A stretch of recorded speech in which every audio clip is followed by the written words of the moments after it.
तो आज हम लोग जानेंगे उबुंटू सॉफ्ट ऑपरेटिंग सिस्टम के बारे में कि ये कैसे कार्य करता है और इसका लाइब्रेरी एंड इंफॉर्मेशन साइंस में क्या यूज़ है।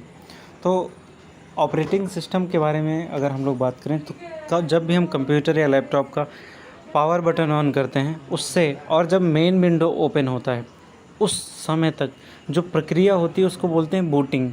तो कंप्यूटर को ऑन करने में या जब हम कंप्यूटर शट डाउन करते हैं तो उसके बाद जो प्रक्रिया आरंभ होती है उन दोनों को कार्य करने के लिए जो सिस्टम काम करता है, जो सॉफ्टवेयर काम करता है या जो प्रोग्राम काम करता है उसको बोलते हैं operating system.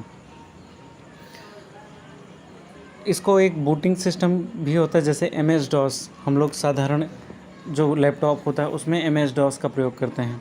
Disk operating system तो एक इंटरनल भी होता है और कुछ एक्सटर्नल भी होते हैं। तो इसी तरीके से उबुंटू है, तो जान लेते हैं हम लोग उबुंटू का इतिहास और इसके बारे में। कहते हैं कि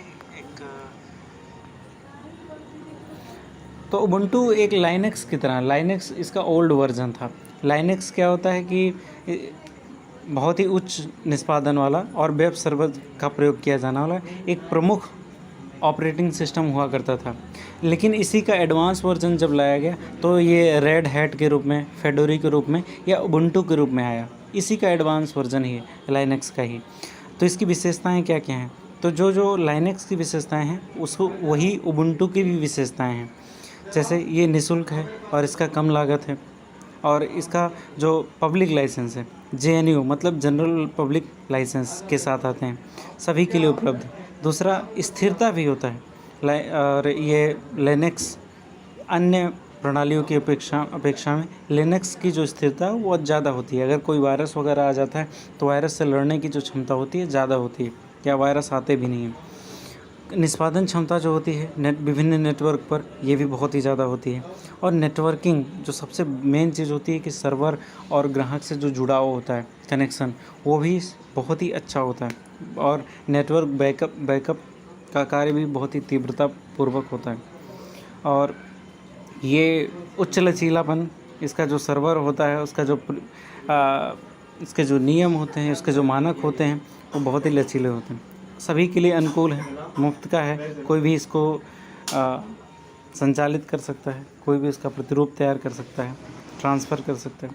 दूसरा, तीव्र एवं सुगम प्रतिष्ठान में इसका उपयोग किया जा सकता है और हार्ड डिस्क का इसमें बेहतर प्रयोग किया जा सकता है।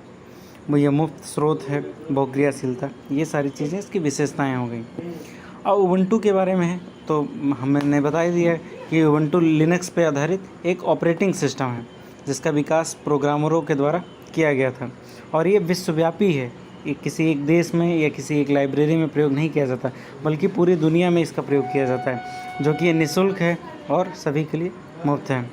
और इसके जब लाइसेंसिंग के लिए कोई शुल्क देने की ज़रूरत नहीं होती। इसका हम लोग फ्री में डाउनलोड भी कर सकते हैं, प्रयोग भी कर सकते हैं और साझा भी कर सकते हैं।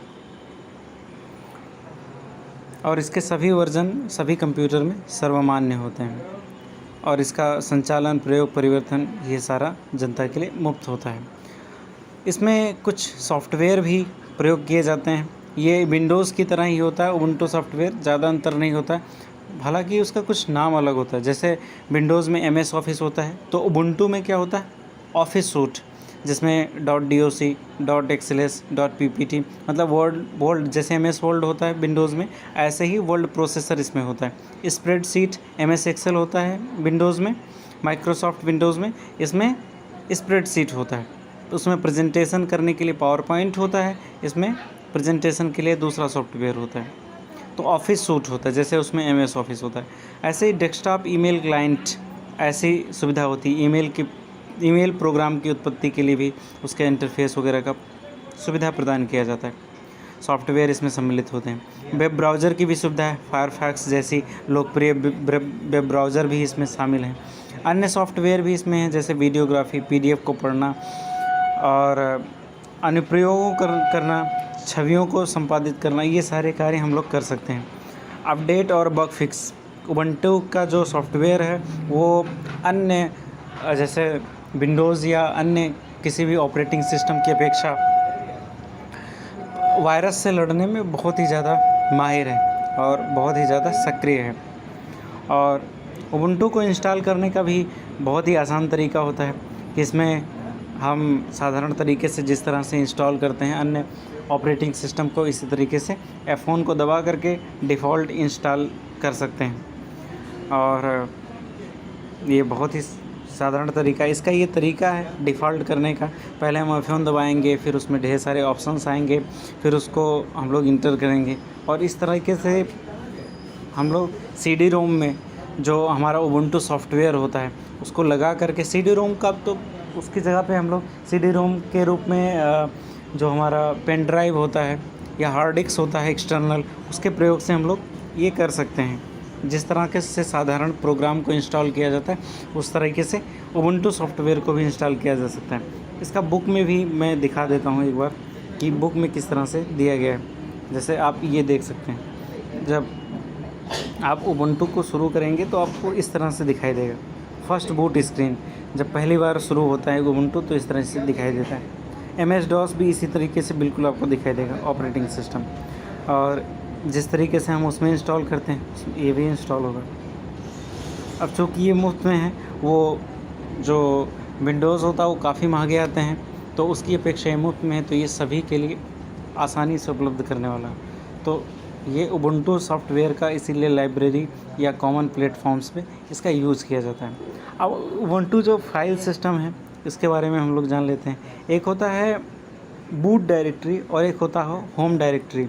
इससे क्या होता है, ये साधारण डायरेक्टरी मतलब होता है फोल्डर, ऐसा पाथ, रास्ता।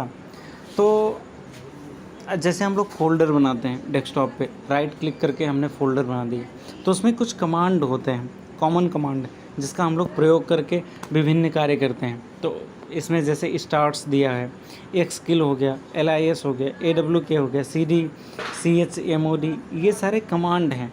उबुंटू जब ऑपरेटिंग सिस्टम ओपन करते हैं तो इन सारे कमांड का प्रयोग करके हम लोग कंप्यूटर को बंद कर सकते हैं। कंप्यूटर में जो डेस्कटॉप है उसमें विभिन्न प्रकार की क्रियाएं कर सकते हैं। हम लोग फ़ोल्डर बना सकते हैं, फ़ोल्डर को रीनेम कर सकते हैं, फ़ोल्डर को डिलीट कर सकते हैं। जैसे यहाँ पे PASSWD, तो उससे पासवर्ड को हम लोग चेंज कर सकते हैं, शट डाउन कर सकते हैं या शट डाउन उससे कमांड से। ऐसे है VM स्टेट हो गया, इसके द्वारा हम लोग विभिन्न क्रियाकलाप कर सकते हैं जो इससे होता है। तो ये अलग अलग कमांड होते हैं, जैसे अलग अलग सॉफ्टवेयर्स में जाकर के हम लोग करते हैं। तो ये इसके कमांड्स को देखना हमारे लिए बहुत ज़रूरी है, तो लोग इसको देख सकते हैं, पढ़ सकते हैं। जैसे स्टार्टेक्स में बताया गया, if you happen to end up the command prompt without any graphics you can log in and try typing this command to get back to the graphical system. तो इसको आप लोग सारे कमांड्स को पढ़ने की ज़रूरत नहीं है। जैसे कुछ इंपॉर्टेंट कमांड जैसे DEL हो गया, किसी भी फोल्डर को डिलीट करने का, .ren हो गया, किसी भी फोल्डर को रीनेम करने का, और CD हो गया, किसी भी फोल्डर को इंटर करने का, CD, और MD किसी फ़ोल्डर को बनाने के लिए, CD ... किसी फ़ोल्डर से पीछे आने के लिए। तो ये कुछ इंपॉर्टेंट कमांड्स हैं, आप इसको पढ़ सकते हैं। तो ये उबुंटू सॉफ्टवेयर के बारे में मैंने बताया, उसका प्रयोग हम लोग लाइब्रेरी में क्यों करते हैं इसके बारे में बताया, तो आप इसको देख सकते हैं। Thank you very much.